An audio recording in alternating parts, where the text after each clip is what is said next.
हज़रत अब्बास के शायर चयो अब्बास दुनिया में कोई शेर नहीं है, अब्बास तेरे नाम में तो जेर नहीं है। ऐसा जे गंगूमल जो कलम है उनमें का जेर का नहीं और हमेशा वक्त तरीक़ा नेण पवन ऐं दिल खे सुकून केॾो न मिले जंहिं वक़्तु असांजी महफ़िल में को प्यारो माण्हू ईंदो आहे। ख़ुशी आहे त आउं जंहिं शख़्सियत जे भरिसां वेठो हुअसि ऐं जंहिंखे हिन वक़्तु ॻाल्हाइण लाइ आउं दावत ॾियण वारो आहियां। शाह साईं चयो त के वेझा नूर के नूर मोॾा सुपरी के चढ़नि न चित ते के न विसरनि मूर जीअं मेह कुंडीअ पूर जीअं दिलि भरा को दोस्त। असांजे अमूमन सां दिलि भरा को दोस्त जी शख़्सियत रखंदड़ पंहिंजे लफ़्ज़नि जो नज़रानो अक़ीदत जा गुल दीपक ॿारण जे लाइ ऐं मुख्य आलमचंद साहब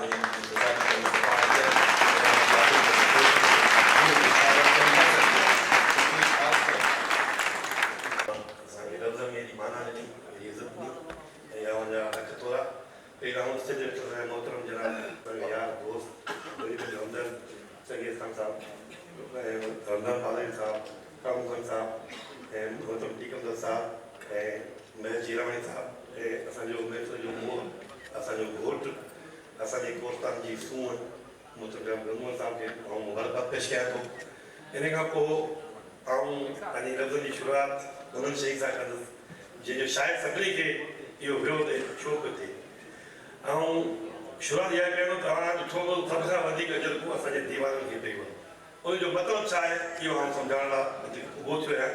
उहो इहो आहे त हे उहे माण्हू हुआ जेके कंहिं ॾाढ जे ख़िलाफ़ बीहण वारा कोन हुआ। हे उहे माण्हू हुआ जेकॾहिं कुर्सी ते वेहण लाइ तयारु न हुआ कंहिं ॾाढ जे ख़िलाफ़।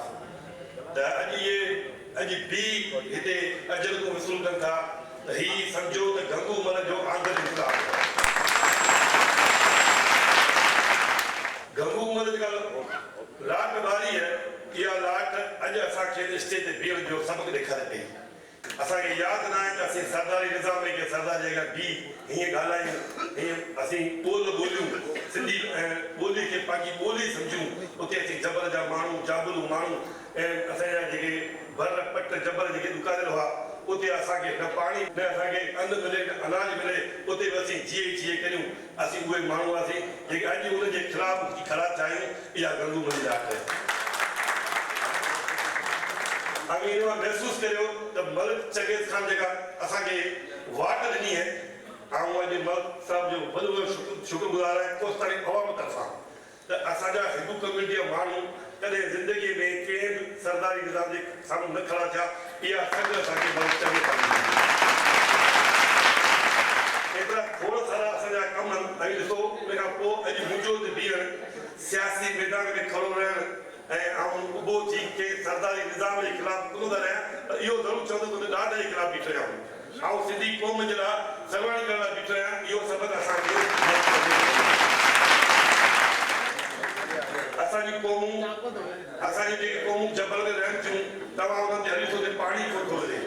उते असांजूं औरतूं मटका खणी 10 किलोमीटर पाणी भरण वञनि थियूं। अॼु ताईं असांखे पाणी न आहे मिलियो। इन जो रीज़न छा आहे? असांजी अबोजमत असांजी निवड़त असां सरदारी निज़ाम खे पंहिंजे निज़ाम में अहिड़ो झकले छॾियो आहे जो असीं पाण खे हाणे इंसान सम्झण खां वधीक जानवर था सम्झूं। एतिरी इज़त जानवरनि जी त अञा बि आहे पर कोस्तान में असांजे कोस्तानी माण्हू जी इज़त न रही आहे। जेका असांजी तबाही आंदी आहे उहा सरदारी निज़ाम आंदी आहे। इन खे ख़तमु करण लाइ असांखे हिते बीहण वारो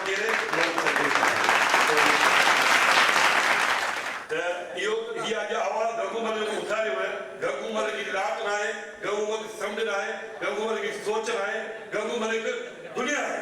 खाली सिंध न आहे, कोस्तान न आहे, ही दुनिया आहे।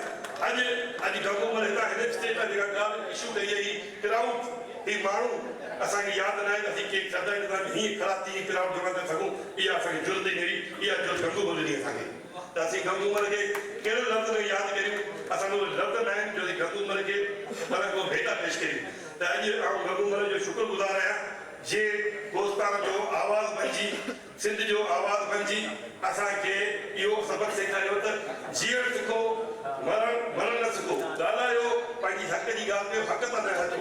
हक़ सां हक़ लाइ वणंदा आहियूं त दुनिया अवांजी पोयां हूंदी। पर अभी लिखंदा आहियूं कोई कंदा आहियूं त इहे माण्हू अव्हांखे गोलियूं लिखे ॿारनि जीअं तव्हां ॾिठो हींअर जोखे जो मौत जो जोखे खे गोली वणी मारियो वियो इहो सभु उन जो ई तसदुद जारी है उनखे तोड़ण लाइ करे अॼु गंगू मल चङे तरह रमज़ान पारारी महेश जहिड़ा माण्हू अहिड़ा जी किरदार इहो पंहिंजो फर्ज़ निभायो उन्हनि असांखे इहो वात ॾेखारी आहे त कोस्तान में बि असीं पंहिंजो सिस्टम कीअं हलाए सघूं था कोस्तान जी सियासत खे कीअं सम्झी सघूं था।